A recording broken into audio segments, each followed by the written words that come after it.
Schedulen pesawat Lion Air tujuan Jakarta-Palembang diduga mengalami kebakaran mesin saat terbang dari Bandara Soekarno-Hatta menuju lokasi tujuan pada Rabu 26 Oktober 2022. Melansir Kompas.com, dalam sejumlah foto yang beredar di media sosial, terlihat mesin sebelah kiri pesawat tersebut mengeluarkan api saat berada di udara.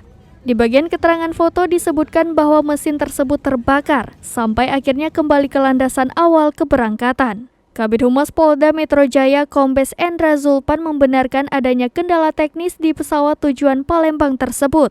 Zulpan saat dikonfirmasi pada Rabu malam mengatakan, salah satu mesin pesawat tersebut terbakar sesaat setelah lepas landas dari Bandara Soekarno-Hatta sekitar pukul 17.30 waktu Indonesia Barat.